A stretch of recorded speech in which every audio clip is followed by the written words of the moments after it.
அனைவருக்கும் வணக்கம். இந்த பிரஸ் கிளப்ல உணவு விடுதி திறந்து வைத்து உங்களோட உரையாடுவதற்கு எனக்கு கிடைத்த வாய்ப்புக்கு மிக்க நன்றி, மகிழ்ச்சி. இந்த உணவு விடுதி என்பது இப்போ இந்த மந்த்லேயே இது இரண்டாவது. எங்கள் இந்த மாநகர காவல் ஆணையரகத்தில் கீழே கிரவுண்ட் ஃப்ளோரில் ஒரு உணவு விடுதி இந்த மாதம் நாங்கள் திறந்து வச்சோம். ஏன்னா இதுக்கு முன்னாடி கொடுத்துருந்தது அதோட ஃபுட்டோட குவாலிட்டியும் நல்லா இல்லை, அதே மாதிரி ரேட் அதிகமாக இருந்ததுன்னு சொல்லிட்டு இந்த முறை நாங்களே எடுத்து இதே மாதிரி ஏர் கண்டிஷன் பண்ணி எங்கள் போலீஸ் கான்ஸ்டபிள்ஸை அதில் போட்டு குக்கிங்க்கு மாத்திரம் அவுட் சோர்ஸ் பண்ணி ஆரம்பிச்சிருக்கிறோம். சென்னை கமிஷன் ரேட்டில் வரக்கூடிய பிரஸ்காரங்களுக்கு தெரியும். அது நான் நினச்சேன், அதை நான் பண்ணதில் ஒரு மிக நல்ல விஷயம். ஏன்னா ரொம்ப சீப்பாக ஒரு ஃபுட்டு யாருக்குன்னா கமிஷன் ரேட்டுக்கு வரக்கூடிய பொதுமக்கள் கிரீவன்ஸுக்கு வராங்க, அவங்களுக்கும் சரி, அதே மாதிரி அங்கே இருக்கக்கூடிய பத்திரிகையாளர்கள், எங்கள் கமிஷனர்லேயே வேலை செய்யக்கூடிய ஒரு 700க்கும் மேற்பட்ட மினிஸ்டர் ஸ்டாஃப், இவங்களுக்குலாம் அது பண்ண ஒரு நல்ல விஷயம் நினச்சேன். அந்த ரேட்டு பார்த்தா நான் நினச்சேன் சென்னையிலே நாம் தான் ரொம்ப சீப்பான ரேட்டில் ஃபுட்டு கொடுக்குறோம், காஃபி டீ கொடுக்குறோன்ட்டு. நீங்கள் ப்ரெஸ் கிளப்பில் இந்த உணவு விடுதி ஆரம்பிக்கும் போது நான் குறிப்பாக கேட்டு வாங்கினேன், என்ன ரேட்டு கொடுக்குறாங்கன்னு பார்க்கும்போது தான் தெரிஞ்சது அதை விட இவங்க விலை குறைவாக கொடுக்க முடியுது இவங்களால. அப்புறம் எனக்கு ஒரு டவுட் இருந்தது, குவாலிட்டி நல்லா இருக்குமா, விலையை குறைச்சிருக்கிறாங்களே, போய் செக் பண்ணுவோன்ட்டு. ஸோ இப்போ இங்கே வந்தபோது இவங்க கொடுத்த டீ காஃபிலாம் பார்க்கும்போது அதோட தரமும் நல்லா இருக்குது, விலையும் குறைவாக இருக்குது. இது ஒரு பெரிய விஷயம், உங்களுக்கு வாழ்த்துக்கள். ஏன்னா அந்த ப்ரெஸ் கிளப் சில விஷயங்கள் சொல்கிறத நீங்கள் யாரும் தவறாக எடுத்துக்கூடாது. நான் சென்னைக்கு 2004 வந்தேன் அஸ் எ டிசி அண்ணா நகரா. அதுக்கு முன்னாடி ஒர்க் பண்ணதெல்லாம் சவுத்தில் திருநெல்வேலி, தூத்துக்குடி, கன்னியாகுமரின்னு சவுத்தில் ட்ரெயின் ஆகிட்டு டிஸ்ட்ரிக்ட் எஸ்பியெல்லாம் இருந்துட்டு சென்னைக்கு வரும்போது 2004 டிசி அண்ணா நகரா வந்தேன். வந்ததுலேருந்து 21 வருஷம் ஆச்சு சென்னையில். அந்த 21 வருடத்தில் பாதிக்கு மேலே 12 வருடத்துக்கு மேலே சென்னை சிட்டி போலீஸில் இருந்திருக்கிறேன். டிசியாக ஒரு 4 வருஷம் இருந்தேன். டிசி அண்ணா நகர் தெரியாதவங்களுக்காக, பழையவங்களுக்குலாம் தெரியும், புதுசாக வந்துருக்கிறவங்களுக்காக. டிசி அண்ணா நகரா, டிசி மவுண்டாக ஒரு 4 வருஷம் இருந்தேன். Joint commissioner south, joint commissioner டிராஃபிக்காக ஒரு 3 இயர்ஸ் இருந்தேன். அதுக்கப்புறம் additional commissioner traffic, additional commissioner நார்த்தாக ஒரு 4 இயர்ஸ் இருந்தேன். இப்போ கமிஷனராக, அதாவது எல்லா நிலைகளிலும் சென்னை சிட்டியில் இருந்திருக்கிறேன். இங்கே இருக்கும் பொழுது இந்த சென்னையில் முக்கியமான இடம் பந்தோபஸ்த் டிஸ்ட்ரிக்ட்னா ட்ரிப்ளிகேன்பாங்க. ட்ரிப்ளிகேன் சென்னையில் பந்தோபஸ்த் டிஸ்ட்ரிக்ட். அப்போ இப்பயும் அது ஓரளவு கண்டினியூ ஆகுது. இந்த பந்தோபஸ்துக்கு வரும்போது நிறைய முறை இந்த ரோட்டில் தான் நின்றுருப்போம். 20 வருஷமாக பல முறை இந்த பந்தோபஸ்துக்கு வரும்போது வெளியே நிற்போம். ஆனால் ஒரு நாள் கூட இந்த ப்ரெஸ் கிளப்புக்குள்ளார வரணும்னு நினச்சதே இல்லை. ஏன்னா அது அப்படி வர முடியாத ஒரு நிலைமை தான் இருக்குது. ஸோ ப்ரெஸ்ஸுன்றது நிறைய பேர் அதே மாதிரி என்னை பற்றி நினைப்பாங்க, இவர் ப்ரெஸ் ஃப்ரெண்ட்லி கிடையாது, கொஞ்சம் அரகண்டாக இருக்கிறாரு, ப்ரெஸ்ஸு கூட இன்டராக்ஷன் வச்சுக்கிறது இல்லை அப்படின்ட்டு. அதுக்கு ஒரு காரணம், அந்த ஒரு கட்டத்தில் இந்த ப்ரெஸ்ஸுன்னு சொல்லி மேனேஜ் பண்ணிட்டு இருந்த அந்த குரூப்பு அவங்க பண்ணிட்டு இருந்தது ஜேர்னலிசம் கிடையாது. ஜேர்னலிசம்ன்றது நம்ம எல்லாமே, நீங்களும் சரி நானும் சரி, எல்லாருமே ஒர்க் பண்ணுறது பப்ளிக்காக, பொதுமக்களுக்காக. அதில் சில கருத்து வேறுபாடுகள் இருக்கலாம், ஒரு கருத்தை எப்படி சொல்கிறதுன்னு வேறுபாடு இருக்கலாமே ஒழிய, பட் நம்ம எதுக்கு ஒர்க் பண்ணுறோங்கிறதுலே ஒரு வேறுபாடு இருக்கக்கூடாது. ஆனால் சிலருக்கு அது அவங்க எதுக்கு ஒர்க் பண்ணுறோன்றதே ஒரு அஜெண்டா ட்ரிவனாக இருக்கும்.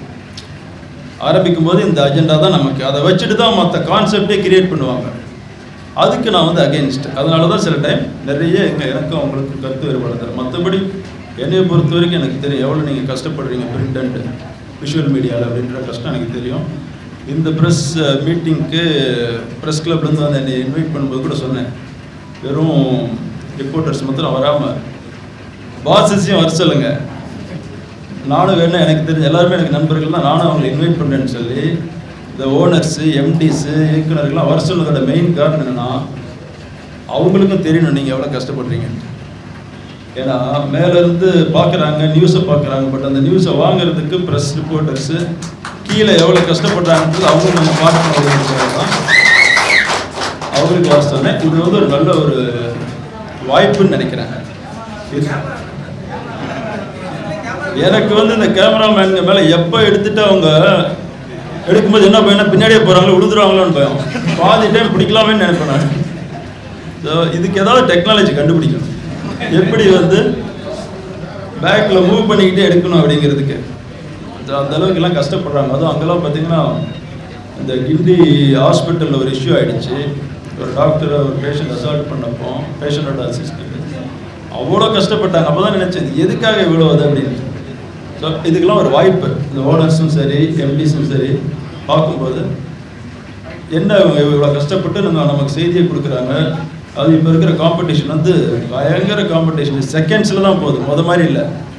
அந்த காம்படிஷனில் வந்து சர்வே ஆகணுங்கிறதுக்காக உங்களுக்காகலாம் இவ்வளோ கஷ்டப்படுறாங்கன்றது உங்கள் நாலேஜுக்கு வரணுங்கிறது என்னுடைய இது. அதுக்காக தான் நிறைய பேரை ஸ்பெசிஃபிக்காக நான் கூப்பிட்டதும் வந்து எல்லாருக்கும் என்னுடைய நன்றி. எல்லாருமே ரொம்ப பெரிய ஒர்க்கில் இருக்கிறவங்க, பிஸியாக இருக்கிறவங்க, பார்க்குறதுக்கே அப்பாயின்மெண்ட் கிடைக்கிறது கஷ்டங்கிற அளவுக்கு இருக்கக்கூடிய பொசிஷனில் இருக்கிறவங்க இது போல பேரும் இன்றைக்கி ப்ரெஸ் கிளப்பில் நான் வரேன் அப்படிங்கிறதுக்காகவும் ப்ரெஸ் கிளப்பில் கூப்பிட்டதுக்காக வந்ததுக்கு மிக்க மகிழ்ச்சி. எனக்கு உங்களோட இந்த கலந்துரையாடல் செய்வதில் ரொம்ப நான் ஆர்வமாக இருக்கிறேன். அந்த நம்ம கலந்துரையாடல் ஆரம்பிக்கிறதுக்கு முன்னாடி 2 விஷயம் எனக்கு வந்து சில சொன்னால் கான்ட்ராவர்சியாக இருந்தாலும் பரவாயில்ல, சொல்லி தான் ஆகணும். 2 விஷயம் உங்கள்கிட்ட சொல்லணும்னு விருப்பப்படுறேன். நான் வந்து ஒன்று the press freedom of speech அப்படிங்கிறது. இந்த ஃப்ரீடம் ஆஃப் ஸ்பீச்சுங்கிறது எது வரைக்கும் அலோடு அப்படிங்கிறது அது வந்து இன்னும் ஒரு டிபேட்டபிள் இஷ்யூ தான். நம்ம வந்து எப்போ ஒரு முதல்ல சொன்ன மாதிரி ஒரு கான்செப்டுக்கு ஒரு கருத்துக்காக பொதுமக்கள் நன்மைக்காக ஒரு விஷயத்தை சொல்லும் பொழுது கண்டிப்பாக அந்த ஃப்ரீடம் ஆஃப் ஸ்பீச்ன்றது எல்லாரும் சப்போர்ட் பண்ணக்கூடிய விஷயம். நாங்களும் அப்படி தான். அந்த நான் சிவில் சர்வீஸ்க்கு ப்ரிப்பேர் பண்ணும் பொழுது டெல்லியில் இருந்தேன், ஜேஎன்யூவில் தான் இருந்திருக்கிறோம். அங்கேயும் அவங்களோட சேர்ந்து இந்த எல்லா ஃப்ரீடம் மூவ்மெண்ட்டுக்கெலாம் போயிருக்கிறோம். அப்போ இருந்து பார்த்த ஒரு வியூன்றது வேறு. இங்கே வந்து ஒரு அதிகாரத்து கூட இருந்தது பார்க்கும் பொழுது அந்த வியூ தெரியுது டிஃப்ரெண்ட்டாக. என்னன்னா ஃப்ரீடம் ஆஃப் ஸ்பீச்ன்றது ஃப்ரீடம் ஆஃப் அப்யூஸுங்கிற ஆகுதா அப்படிங்கிறது தான் நம்ம அந்த டிஃப்ரென்ஷியேட் பண்ணணும். அது நீங்களாம் கொஞ்சம் யோசிச்சு தான் பண்ணணும். ஏன்னா நம்ம ஒரு இஷ்யூ எடுத்து பேசுகிறது வேறு, ஆனால் ஒரு பர்சனை எடுத்து பேசுகிறதுன்றது வேறு. நமக்கு வந்து இஷ்யூ தான் முக்கியம் அப்படின்னு நினைக்கணும். ஒரு தவறு நடக்குதா அந்த தவறை சொல்லணும், ஏன் நடக்குது, அந்த தவறை விட்டுட்டு அந்த பர்சனையே கான்சென்ட்ரேட் பண்ணி அது அப்படி பண்ணும்போது சிஸ்டம் ஒர்க் ஆகாது. அதனால தான் எங்கள் ஆஃபீஸர்ஸ் கூட பேசும்போது சொல்லுவேன், இப்போ நிறைய குட் ஆஃபீஸர்ஸ் சிவில் சர்வீஸ் எழுதி வர்றது அப்படின்றது கடினமான வேலை, உங்கள் எல்லாத்துக்கும் தெரியும். ஒரு நல்ல வந்து ஒரு அகாடமிக் கேரியர் நல்லா இருக்கிறவங்க, ரொம்ப ஆம்பிஷியஸாக இருக்கிறவங்க எழுதி கஷ்டப்பட்டு வராங்க. வந்து ஒரு பொசிஷனில் உட்காந்து ஒரு ஒர்க் பண்ணும் பொழுது பண்ணுற ஒர்க்கை கிரிட்டிசைஸ் பண்ணுறதை விட அந்த பர்சனை நீங்கள் அதிகமாக கிரிட்டிசைஸ் பண்ணும் பொழுது, அது குறிப்பாக அந்த பொசிஷனில் இருக்கக்கூடியது ஒரு லேடி ஆஃபீஸராக இருக்கும்போது அவங்களுக்கு ஏன்னா அந்த வேலைக்கு வரணும். அப்போ என்ன ஆகும்னா விலகி போவோம். நம்ம வந்த பர்பஸ் வேறு, பட் ஆனால் நம்ம எதிர்படுற வந்து அட்டாக் வேறு மாதிரி இருக்கும்போது அவங்க ஏன் அவ்வளோ கஷ்டப்பட்டு பர்சனல் இதெல்லாம் லூஸ் பண்ணி இருக்கணும்னு நிறைய நல்ல அதிகாரிகள் இந்த பப்ளிக் கிரிட்டிசிசனில் இந்த இப்போ இருக்கக்கூடிய இந்த யூடியூபர்ஸு இந்த மாதிரி நான் சொன்னபடி agenda driven so called people, இவங்களுக்கு பயந்துட்டு நிறைய good people are not coming in to the front. அதனால் யாருக்கு நஷ்டம்னா கண்டிப்பாக அவங்களுக்கு நஷ்டம் கிடையாது, நஷ்டம் சொசைட்டி தான். அதை நான் எப்பயுமே சொல்லுவேன். இனி வரும் காலங்கள்லையும் அப்படி தான் இருக்க போகுது. இந்த மாதிரி நம்ம ரொம்ப நீங்கள் அஜெண்டா ட்ரிவனாக பர்சனல் அட்டாக்காக போயிட்டு இருக்கும்போது சொசைட்டிக்கு நல்ல ஆப்போசிட்ஸ் கிடைக்க மாட்டாங்க. சொசைட்டிக்கு வந்து இதெல்லாம் ஃபேஸ் பண்ணக்கூடிய அந்த மாதிரி ஆப்போசிட்ஸ் தான் கிடைப்பாங்க. அது சொசைட்டிக்கு தப்பாக தான் போகும். அது என்னுடைய ஒரு அப்சர்வேஷன். அது I leave to your judgement. ரெண்டாவது, நான் 2004 வரும்பொழுது ஜேர்னலிசம் பார்க்கும் பொழுது அப்போ இருந்த ஜேர்னலிஸ்ட்டு அதில் ஒரு good chunk of women journalist வருகிறார். நான் நினச்சேன் இந்த ஃபீல்டு, ஏன்னா எல்லா ஃபீல்ட்லேயுமே வந்து women can not compete with men and excel in the performance. எங்கள் டிபார்ட்மெண்ட் எடுத்திங்கன்னா காவல்துறை எல்லோரும் யூனிஃபார்ம்டு. இது இங்கே வந்து ஒரு ஃபிசிக்கல் ஃபிட்னஸும் சரி ஒரு ஃபிசிக்கல் ஸ்ட்ரென்த்தும் one of the main criteria. அப்படிப்பட்ட டிபார்ட்மெண்ட்லேயே if you see in the past 20 years நீங்களே பார்ப்பீங்க இல்லையா, எந்த பந்தோபஸ்துனாலும் சரி எந்த மீட்டிங்னாலும் the percentage of women they are increasing and now they have come to almost 1/3. எங்கே பார்த்தீங்கனாலும் எந்த ஒரு போலீஸ் ஃபோர்ஸில் பார்த்தீங்கன்னாலும் 1/3 விமன் இருப்பாங்க. இதுதான் மற்ற நிறைய டிபார்ட்மெண்ட் நடக்குது. ஆனால் இந்த ஜேர்னலிசம் பார்க்குறேன், நான் எதிர்பார்த்ததுன்னா ஜேர்னலிசம் ஃபீல்டு வந்து it is more easy for woman. ஈஸின்ற சென்ஸ் அவங்களுக்கு சூட் ஆகக்கூடிய ஒரு ப்ரொஃபஷன். ஆனால் இந்த பாஸ்ட் 20 இயர்ஸில் I have seen only the decline. மற்ற எல்லா இடத்துலையும் இன்க்ரீஸ் ஆகும்போது இந்த இடத்துல மாத்திரம் விமனோட contribution in the journalism is coming down. I don't know about the other states. நம்ம ஸ்டேட்டில் it has come down very very drastically, which is alarming, which is disappointing. இதுக்கு என்னங்கிறது நீங்கள் தான் பார்க்கணும். ஏன் விமனால் வந்து உங்களோட இணைந்து பணியாற்றி அவங்களோட கான்ட்ரிபியூஷனை கொடுக்க முடியல? அப்போ அதுக்குள்ள சேஃப் சுச்சுவேஷன் நம்ம கொடுக்கலையா? சேஃப் என்வரான்மெண்ட் இங்கே இல்லையா? அப்படிங்கிறது இங்கே வந்திருக்கக்கூடிய தலைமை இயக்குநர்களும் சரி மற்றவங்களும் பார்க்கணும். ஏன்னா விமன் வந்து கான்ட்ரிபியூட் பண்ணாமல் எந்த சொசைட்டியுமே முன்னேற முடியாது. அதையும் ஞாபகம் வச்சுங்க. அதை எப்படி இம்ப்ரூவ் பண்ணுறங்கிறத நீங்கள் தான் யோசிக்கணும். அதே மாதிரி இங்கேயே பார்த்தாலே பார்த்தீங்கன்னா வெரி ஃபியூ தான், 1 or 2 தான் இருக்கிறீங்க. That's very sad situation. இது எப்படி இம்ப்ரூவ் பண்ணுறது நீங்கள் வந்திருக்கிறவங்க யோசிங்க. We can even start a small club within the club for women journalist also. ஏன்னா அவங்களுக்கு அந்த ரெப்ரஸன்டேஷன் கொடுத்து நம்ம என்கரேஜ் பண்ணலன்னா அவங்களால வர முடியாது. இந்த ரெண்டுமே I don't know how much controversial அது. I leave it to you.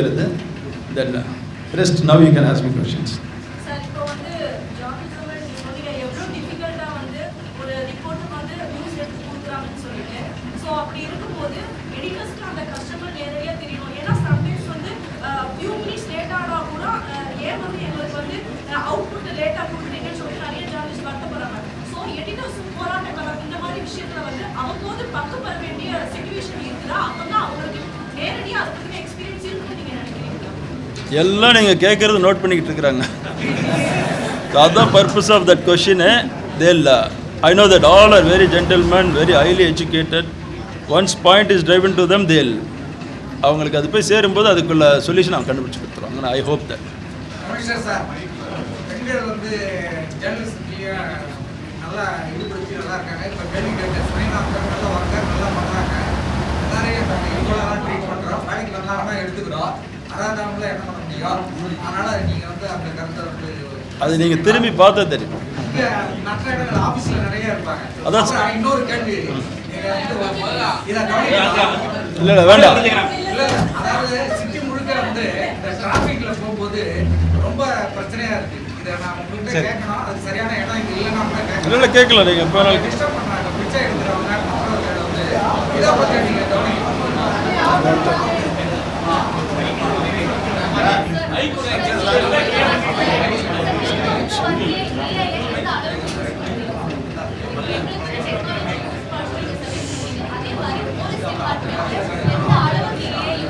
இப்போ போலீஸ் டிபார்ட்மெண்ட்டில் நாங்கள் யூஸ் பண்ணுற பிளேசஸ்ன்னு பார்த்தீங்கன்னா இன்டர்னல் ரிவ்யூஸ்லாம் அதை விட்டுருங்க. இன்டர்னல் ரிவ்யூஸ் நாங்கள் இன்டெலிஜென்ஸ் அசஸ்மெண்ட் பண்ணுறதுலாம் we cannot tell outside. அவுட் சைடுக்கு பார்த்தா கேமரா இருக்கு இல்லையா? We got cameras, CCTV cameras, face ரெகக்னேஷன்ஸோட இருக்கக்கூடிய அதுலலாம் இப்போ நியூ ஏஐ டெக்னாலஜியோட கேமராஸ் இருக்குது. ஸோ அதை தான் நான் வி ஆர் ஸ்டார்டட் இன்ஸ்டாலிங். அதில் என்ன அட்வான்டேஜ்னா எங்களுக்கு முதல்லாம் நம்ம ஃபேஷியல் ரெகக்னேஷன் போட்டு அந்த கேமராஸ் பார்க்கும்போது we have to manually in the computer we have to check. Now AI cameras are coming in. இப்போ தான் கம்மிங் இன். அது வரும்பொழுது ஆட்டோமேட்டிக்காக இந்த டிடெக்ஷன்ஸ் கிவ்ஸ் அன் அலார்ம். அதில் ஒன்று பார்த்துருப்பீங்க, இந்த சேப்பாக் ஸ்டேடியத்தில் வி புட் ஒரு சென்னை சிங்கம்னு ஒன்று போட்டு வி ஆர் ஃபாலோயிங். அதில் வந்து we use the AI cameras. All 64 cameras AI cameras whatever we wanted. யார் ஒரு ரெட் கேப்பு போட்டு போகிறவங்கலாம் காமினா எல்லாம் காமி. Someone who is carrying a பேக்னா எல்லாம் காமி. So now we have started using it. It's coming. Sir, முதல்ல நியூஸ் ஆங்கிளில் ஃபஸ்ட்டு ஒரு 4 கொஸ்டின் கேட்டுக்கோங்க. அதுக்கப்புறம் ஆஃப்டர் கட் போயிடலாம். நாடு முழுவதும் போர் பதட்டத்தின் காரணமாக கண்காணிப்பு பலப்படுத்தப்பட்டுள்ளது. சென்னையில எந்த அளவு கண்காணிப்புகள் கூடுதலாக எந்தெந்த இடங்கள்ல கண்காணிப்பு? நேற்று இந்த ஊர்காவல் படையோட பாசிங் அவுட் பரேடு அதில் இதே கேள்வி கேட்டாங்க, சொல்லியிருக்கிறேன். நம்மளை பொறுத்த வரைக்கும் சென்னை பெருநகரத்துக்கு ஸ்பெசிஃபிக் த்ரெட்டுன்னு சொல்லுவாங்களே, அது எதுவுமே கிடையாது, வரல. இருந்தாலும் நம்ம பொதுமக்கள் கூடக்கூடிய இடங்கள்லாம் இருக்குது, நிறைய இடங்கள். நம்ம மால்ஸு, தியேட்டர்ஸு, இந்த வீக்கெண்ட்ஸில் பார்த்தா பீச்சு இங்கெல்லாம் வந்து நாங்கள் எங்கள் கண்காணிப்பை அதிகப்படுத்தியிருக்கிறோம். அதாவது மக்களோட மக்களாக காவலர்கள் மஃப்டிலையும் இருப்பாங்க, ஏதாவது சஸ்பீஷியஸ் கேரக்டர்ஸ் இருக்கிறாங்கன்னு பார்க்கறதுக்கு. பொதுமக்களுக்கு வந்து ஒரு பாதுகாப்பு உணர்வை ஏற்படுத்தணும் யூனிஃபார்ம்லேயும் இருக்கிறாங்க, அது எங்கள் சிட்டியில் பார்க்குறீங்க. அதே மாதிரி வெஹிக்கிள் செக், இப்போ பொதுமக்களுக்கு இடையூறு பண்ணாமல் வெஹிக்கிள் செக்கு போட்டிருக்கிறோம். நமக்கு அலர்ட்ஸ் வரும்பொழுது, அதாவது இன்ஃபர்மேஷன் வரும்பொழுது அந்த இடத்துல இன்டென்சிஃபை பண்ணுறதுக்காக அங்கங்கே போட்டு வச்சிருக்கோம். ஒன் மோர் क्वेश्चन சார், வழக்கமா இந்த பாம் த்ரெட் அப்படிங்கிறது வழக்கமா வரக்கூடிய ஒன்று. ஆனா இந்த காலகட்டத்தில் வரக்கூடிய இந்த பாம் த்ரெட்டெல்லாம் எப்படி நீங்க கையாளுறீங்க சார்? பார்த்தீங்கன்னா ஒரு இமெயில் வருது எங்களுக்கு, சேப்பாக்கோட ஒரு இமெயில் வருது இல்லையா, எங்களுக்கு வந்து ஒரு செட் ஆஃப் பேட்டர்னில் இமெயில்ஸ் வரும். எங்கேருந்து வருது, எந்த வெப்சைட்லேருந்து வரதை வச்சுட்டு அதில் நாங்கள் வில் மேக் சம் அனாலிசிஸ். அது பண்ணும்பொழுது அந்த த்ரெட் எந்த அளவுக்கு ஸ்பெசிஃபிக் த்ரெட்டு இல்லை அப்படிங்கிறது எங்களால் கண்டுபிடிக்கும்.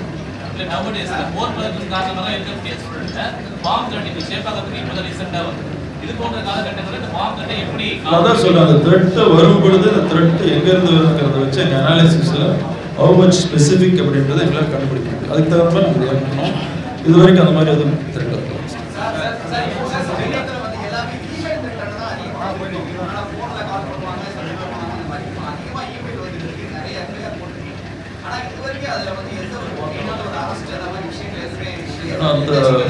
அது வந்து இன்வெஸ்டிகேஷன் இருந்தாலும் ஒரே ஒரு வேலை சொல்லி முடிச்சிருக்கேன்.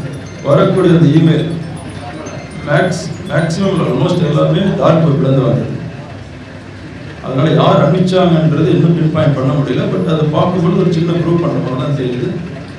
ஒரு அதோட வேலிடிட்டி அப்படிங்கிறது பெரிய கொஸ்டினாக இருக்கும்.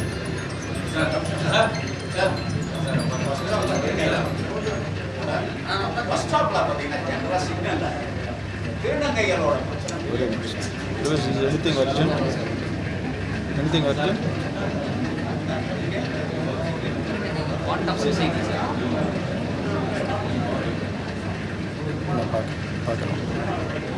சார் அந்த விஷயத்துல வந்து சார் என்ன நடக்குது? இருங்க அந்த அளவுக்கான எக்யூப்மெண்ட்ஸ் நம்ம இல்லையா? என்ன தேவைகள் இருக்கு? இல்லை, அது கொஞ்சம் technical issue. I cannot explain in system. அது ஒன்று மாத்திரம். சார் சொல்லுங்க சார். சார் இன்னைக்கு ஒரு சிசிவி த்ரெட் எதுவும் இல்லைன்னு சொல்றீங்க. ஆனா நேத்து வந்து சில கம்பெனிஸ் வந்து எம்ப்ளாயிஸ் வந்து ஒர்க் பண்ண சொல்லிருக்காங்க. கம்பெனிஸ் நம்ம எலெக்ஷன் என்னது எதுக்கா? ட்ரில்லுக்கா? அப்படிலாம் அது கொடுக்கலாம் சார். சார் ஏற்கனவே சென்னையில் எண்ணெய்வால பயங்கரவாத கைது செய்யப்பட்டிருக்காங்க. விவசாயவாக்கத்தில் கூட ஆம்புலன்ஸ் பயங்கரவாத கைது செய்யப்பட்டிருக்காங்க. இப்போ போர் பதட்டம் நீடிக்கிறது. இது போன்ற நபர்களை கண்காணிக்கவோ அல்லது கண்டறியவோ சென்னை போலீஸ் ஏதாவது நடவடிக்கை எடுத்திருக்கா? ஏற்கனவே சிசிடிவியால சென்னை போலீஸில் முதல்லேருந்து இருக்கிறது. பட் நான் வந்ததுக்கு அப்புறம் ஒரு 3 பிரிவு உருவாக்கணும். ஒன்று வந்து இந்த போதைப் பொருட்கள் தடுப்பு ஏஎன்ஐயுமாங்க, அதே மாதிரி ரவுடிசத்தை கண்ட்ரோல் பண்ணுறதுக்கு ஓசியு. அது ரெண்டுமே இப்போ கவர்மெண்ட் கூட அனௌன்ஸ் பண்ணி நான் டெம்பரரியாக ஆரம்பித்து அது ஃபங்க்ஷன் பண்ணதை கவர்மெண்ட்டுக்கு எழுதும்போது அப்ரூவ் பண்ணி சாங்ஷனே கொடுத்துட்டாங்க. இதே மாதிரி கம்யூனியல் இன்டெலிஜென்ஸ் சிஐடபிள்யூன்னு ஒன்று இருக்குது, முதல்லேருந்தே இருக்குது. அதையும் இப்போ பலப்படுத்திருக்கோம். அவங்களோட ஒரே வேலை தான், அவங்க வந்து என்ஐஏ அதே மாதிரி ஐபியில் வரக்கூடிய எல்லா தகவலையும் அது ஃபாலோ பண்ணுறது தனியாக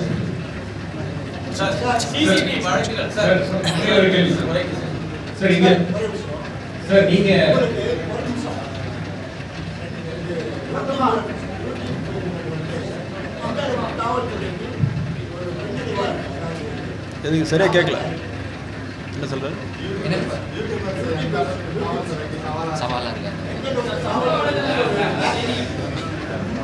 இதில் வந்து இந்த லோன் வல்ஃப்னு சொல்லுவாங்கல்ல, அட்டாக்ல வந்து லோன் வல்ஃப்ன்றது யாரும் கண்ட்ரோல் பண்ண முடியாமல் இருக்கக்கூடிய ஆளுங்க. இந்த யூடியூபர்ஸ்லாம் lone wolf.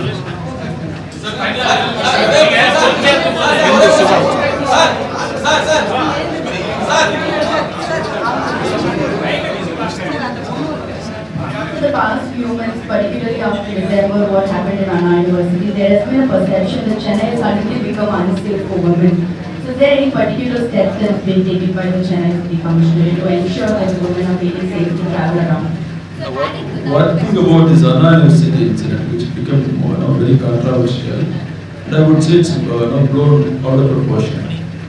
And just one incident doesn't decide that the city becomes unsafe.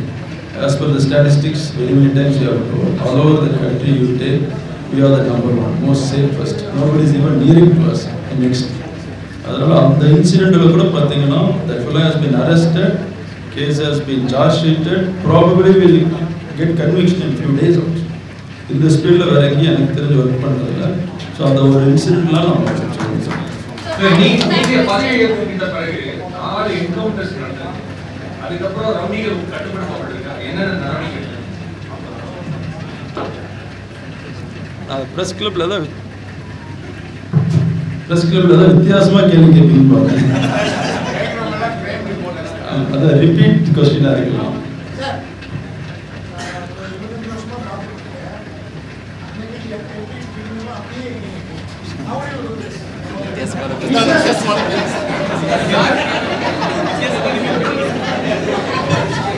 அவரு ரகு வந்து நான் என்னுடைய போன்ல இன்னும் I'm keeping a name is Deccan Raghu தான்.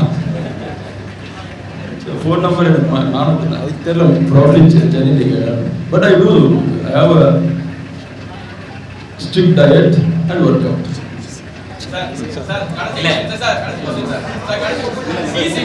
பேசுவோம் அதெல்லாம். அடுத்த நிகழ்வு தொடங்க இருக்கு. ஆன் ரெக்கார்ட் முடிஞ்சிச்சு. ஆஃப் ரெக்கார்ட் மனதை விட்டு பேச இருக்கிறார். அவர் மனதை விட்டு பேசுவதற்காக உங்களுடைய கேமராக்களை ஆஃப் பண்ண முடியும்.